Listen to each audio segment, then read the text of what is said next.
I want to talk about the concept no thing or the no thing by Bion. This concept is relevant to the theme of not knowing and also appears in Bion's books. This concept contains many aspects parallel to the concept of Caesura, but it has its own quality.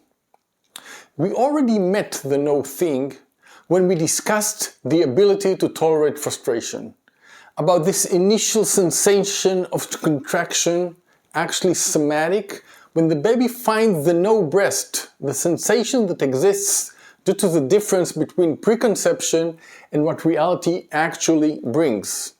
We mentioned that the ability to tolerate this sense of contraction, this primary sign of frustration, is critical to mental development, to the development of our core, because it allows contact with truth, with actual reality, and not with the story or with our hallucinations of the truth. We said that if it is possible to contain the suffering inherent in this sensation, in this encounter, to suffer it without immediately evacuating it, processing processes are allowed to work, including the alpha function. I want to read the quote I mentioned again, since it is a very strong one and it will help us also here.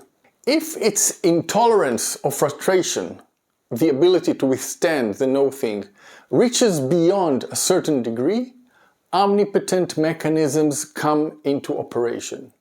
In other words, if the inability to tolerate frustration or the no thing exceeds a certain level, omnipotent control and/or defense mechanisms come into action. In Bion's language, the no thing is a broader concept. Bion uses it more extensively and not just to describe the baby's initial encounter with reality. James Grotstein, psychoanalyst and one of Bion's developers, suggests that the no thing is equivalent to the concept of zero in mathematics. He writes that it reflects a mindset that can withstand the mental zero point, the void that allows new thinking. The same state of mind that is the basis of without memory or desire, or any learning process. The dynamic PSD also requires the mental possibility of passing through this zero. Only when we can bear the painful feeling that we lack something, that we lack knowledge, can we grow. If we can't stand it, we might deceive ourselves into thinking we understand something, even though we really don't. According to Bion, being omniscient, thinking that you know everything, is a defensive state of mind that is sometimes more severe and more dangerous than feeling omnipotent. Grotstein suggests that the no thing can also represent another zero, a zero that does not serve as an infrastructure for creativity, but as a black hole that exterminates creativity. It is a zero of the psychotic mind, a mind that tries to destroy its ability to think its connection with reality and evacuate everything it contains. Bion outlines these difficult, obscure possibilities of retrogression, of degeneration. He sometimes even calls them mental rape, suicide, or murder. In this context, the no thing nullifies creative processes and reflects shortcuts in development processes. Shortcuts that go to extremes, cannot tolerate partiality, doubt, or ambivalence, and cancels the dialectic between existence and non-existence. These distinctions between different types of zero, of white, different types of void, are important in the therapeutic world in order to discern where the patient is and what they need. That is, if they now need to go into the unknown or are not able to go there. What type of whiteness are they in? A whiteness that represents a creative space, a movie screen on which things can be created, projected images, or a whiteness that represents a vacuum, a black hole that empties existence. It is similar to the distinction between the words space and vacuum.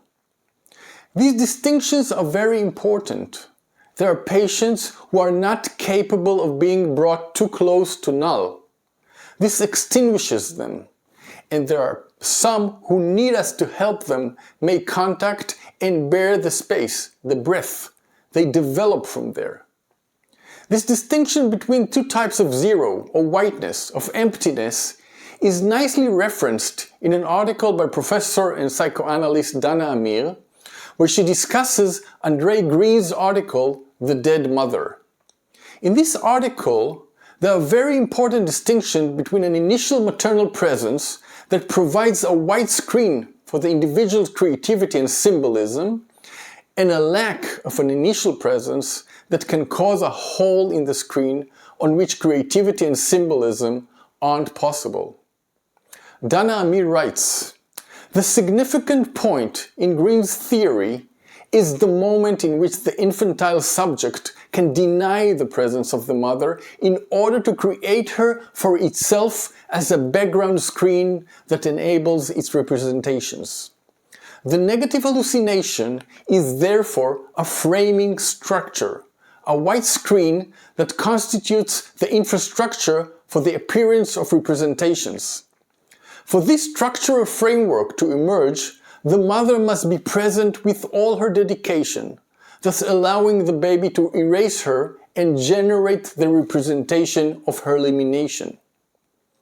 If the mother is mentally absent, she does not allow herself to be erased. Instead of a void as a frame, another void is generated that awakens dread and evokes an incessant need for a concrete sensory link. In other words, when the healthy process of elimination is not possible, instead of the negative hallucination that frames and enables thinking, an evacuation of thought itself actually occurs." She continues, "Bion distinguishes in this context between no thing and nothing. The no thing serves in a similar way to the negative hallucination that generates the structural framework which allows for representations. Symbolism and thinking are based on no thing, since the place where the subject is not is the place that invites the action of reverie. Contrarily, nothing is a place of emptiness and inaction. It is a place that does not allow representation at all." Bion's language is difficult because when he uses the phrase no thing, he is sometimes referring to the zero that allows creative processes and sometimes to the zero that nullifies any process that might lead to the accumulation of mental meaning. The reader must sustain the tension and think for themselves about what Bion is referring to in any specific context. Using the term no thing, Bion tries to focus his microscope of attention on each therapeutic moment, on what is happening now, what is happening here. Is there an opening or a closure, a development or a degeneration, getting closer or distancing from the truth, a process that is generated, an evolution, or a cut, shortcuts, sometimes sponsored by a certain arrogance or pseudo-knowledge, which in fact represent an attempt to avoid pain, to avoid true growth.